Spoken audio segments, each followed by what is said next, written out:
Kali ini peran Ivan menjadi faktor penting yang menggeser arah konflik. Setelah mengetahui Mutiara dilaporkan ke polisi atas tuduhan penculikan Kayla, Ivan tidak tinggal diam.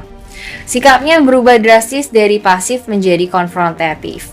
Ia menyadari bahwa tuduhan itu terlalu kejam dan tidak masuk akal, terlebih melihat kondisi Mutiara yang justru berada di rumah sakit dan tampak terpukul secara fisik maupun mental.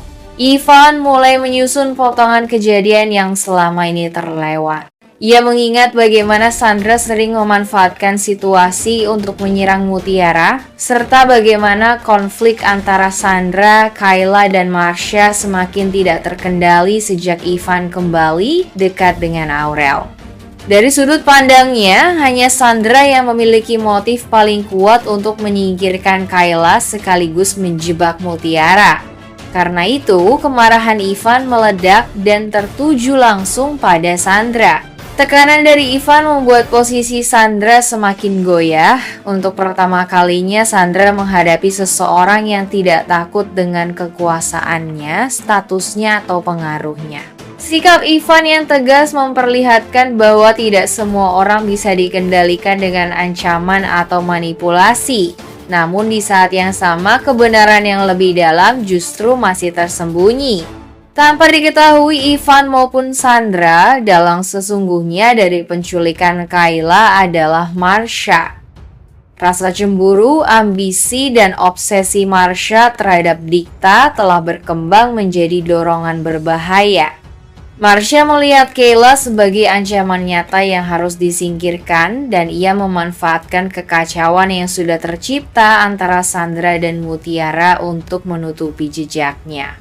Dengan sengaja, Marsha membiarkan kecurigaan mengarah ke Sandra karena ia tahu konflik lama antara Sandra dan Mutiara akan membuat tuduhan itu tampak masuk akal di mata orang lain. Situasi ini menciptakan lapisan konflik berlapis. Di satu sisi, Mutiara menjadi korban fitnah yang semakin berat, disudutkan oleh laporan polisi dan opini publik.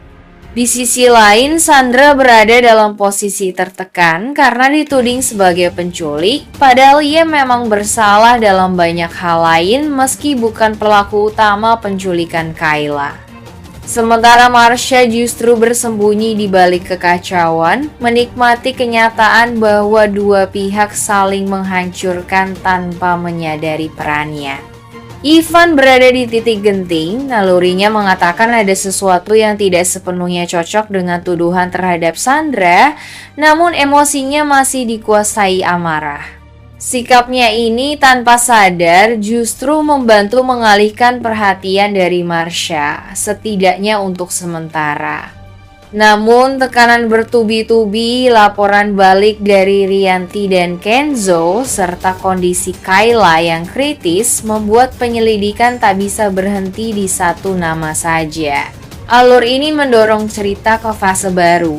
Fitnah mulai retak, pelaku sebenarnya terancam terungkap dan setiap karakter kini berdiri di persimpangan antara kebenaran, rasa bersalah, dan konsekuensi dari pilihan mereka sendiri. Di rumah sakit, suasana berubah menjadi tegang ketika kabar Kayla akhirnya sadar menyebar. Satu persatu orang berkumpul di luar ruang perawatan. Rianti, Aditya, Kenzo, Mutiara, Aurel, Ivan, bahkan Sandra ikut hadir dengan wajah penuh kewaspadaan. Udara terasa berat karena semua menyadari bahwa kesadaran Kayla akan menjadi titik balik dari kekacauan yang selama ini menyelimuti mereka. Kayla yang baru sadar masih terlihat lemah, namun sorot matanya mulai fokus. Keheningan sesaat terjadi, seolah semua orang menahan napas, menunggu arah kebenaran akan bergerak kemana.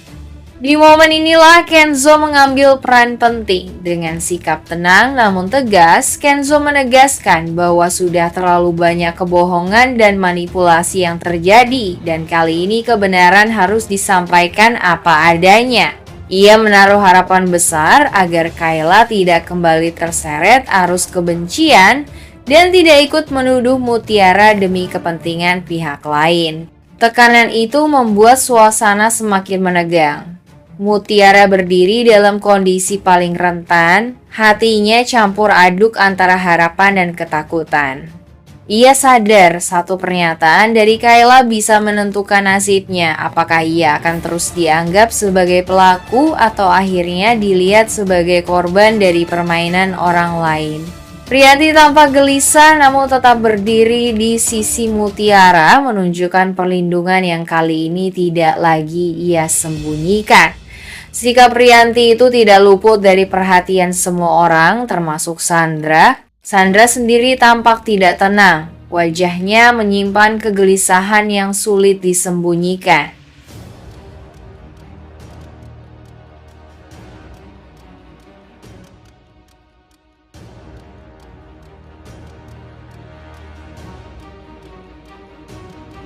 Dengan satu tujuan jelas, membuktikan bahwa tuduhan Sandra salah dan bahwa dalang sebenarnya adalah Marsha.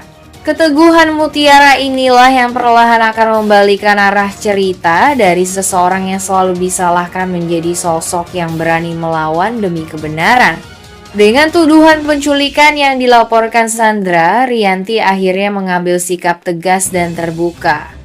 Rasa marahnya bukan lagi sekadar emosi, tetapi bercampur dengan naluri melindungi yang semakin jelas.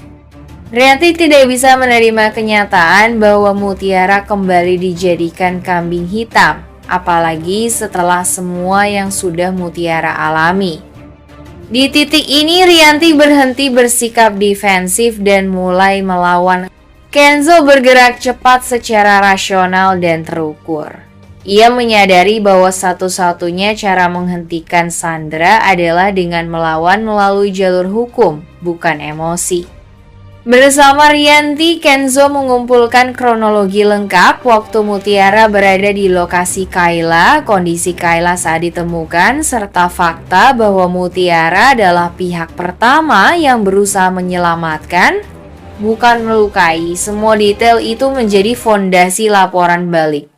Laporan balik terhadap Sandra bukan hanya soal membela Mutiara, tetapi juga membuka pola kejahatan Sandra, tuduhan palsu, fitnah.